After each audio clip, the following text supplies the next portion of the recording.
Hey guys, LevelCap here. Today we're going to be mastering the L85A2 assault rifle in Battlefield 4. To get a mastery dog tag, you need 500 kills with this weapon, which is no small order, but you know what? The L85A2 is a pretty good assault rifle, and it shouldn't be too hard to get 500 kills. Now, the L85 assault rifle has been the standard issue service rifle for the British Army since around 1987, and the L85A2 is one of the most modern variants. In fact, the one in the game is upgraded with a cool quad rail system on the front end of the gun, allowing you to attach, laser sights, flashlights, and any sort of cool rail attachments on this weapon. It kind of gets rid of that iconic green handguard that you're used to seeing on L85 weapons, but then again, Battlefield 4 is a modern game, and if you don't have a quad rail on the front of your gun, then it's going to be pretty hard to get all the attachments on this weapon. Using a very iconic bullpup design, the magazine loads behind the trigger mechanism, allowing you to have a much longer internal barrel in a smaller weapon.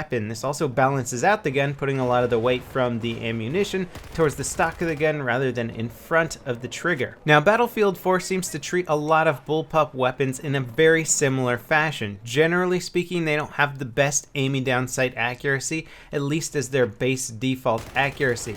They usually have some pretty manageable recoil, but they also have decent hipfire and longer magazine reloads. The idea is that a bullpup weapon is supposed to take a little bit longer to reload in general. It's not supposed to be quite as easy to handle as a traditional style weapon like an M4. But then again, if you go research this subject online, you will find a lot of bullpup operators talking about how fast they are at reloading the weapon and that they can do it very quickly. So I don't know if I agree that all bullpup weapons should be slower, but that is just how they are balanced in Battlefield 4. Now, some of the cool benefits of the L85A2 in Battlefield 4 are its extremely fast muzzle velocity of 640 meters per second. One of the fastest muzzle velocities offered by any assault rifle is the AUG, which shoots at 670, so this is very, very close to that one. It's going to allow you to hit a lot of moving targets and long range targets pretty easily, despite its aiming down sight accuracy of only 0.25, where most assault rifles have a 0.2 aiming down sight accuracy, starting off your initial shot a tidbit more accurate. It's not really going to affect this gun too much overall. Another really cool factor about this gun is that it has the lowest first shot recoil of any assault rifle out there, meaning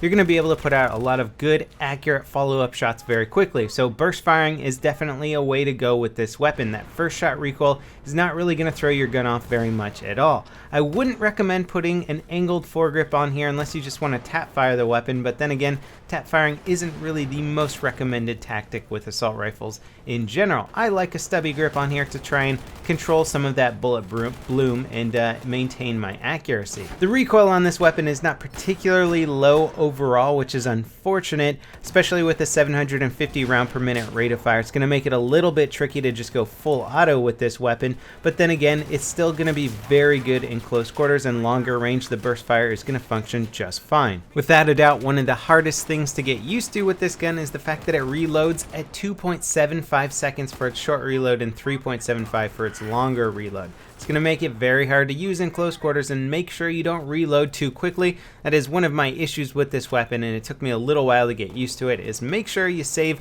a good 10 to 15 rounds in your magazine to check for any guys nearby to get some follow-up kills before you hit that reload button. Otherwise, you're kind of setting yourself up to get killed during a reload. The gun has pretty good hipfire accuracy for an assault rifle, and you can put a laser sight on here should you want to really emphasize the hipfire accuracy on this weapon, but sometimes it's really helpful to actually record your gameplay, look back over, and see how much you're actually hipfiring weapons in general. If you end up not doing it very much, like 1 in 10 kills or even 2 in 10 kills, I would say it's probably not worth putting the laser sight on there, because you're probably jeopardizing your character a little too much by spotting you out on that map for other people to see very easily. So I tend to not run with the laser sight overall. If a gun has decent hipfire, it's still going to have decent hipfire without a laser sight. And right now I'm in a dark terrain, which is exactly where you wouldn't want to be running a laser sight. Any dark areas or anything like that, you're going to basically be gaining a big advantage from being concealed, and if you got that laser sight on there, it's just going to make it that much easier for the enemy to figure out where you're hiding. Now, as far as most effective range for this weapon goes, I really do like to use it at medium to medium long-ish ranges. That gives you a lot of time to get your reloads off before you have to engage your next target, and it's also still pretty accurate, especially considering that first shot recoil. You can definitely burst fire for some very good accurate kills at longer ranges. close quarters, it's definitely going to do a lot of damage. The Hipfire helps at taking out targets quickly. Its rate of fire, 750 rounds per minute. It's going to be more than ample to take down targets quickly, but it really comes down to how good you are at managing longer reload weapons, because once you run into that third or fourth player, that's when the reload becomes an issue. And here we go, get the Mastery dog tag, 500 kills with the L85A2. This was certainly not a challenging weapon to get the Mastery dog tag with. Assault rifles in general should be pretty easy to breeze through. Most maps are going to facilitate assault rifle gameplay really well. Team deathmatch is of course a very quick way to do it. Rush game modes or Conquest Small game modes are a good way to do it too. I've been trying to play more Conquest Small on PC. The servers are harder to find, but they really do facilitate a lot of good infantry action, not a lot of bad spawning that you're bound to get when playing TDM, which is one of the more aggravating things in this game. So if you want to try and avoid bad spawning, bad spawn camping, Conquest Small is still a really good game mode,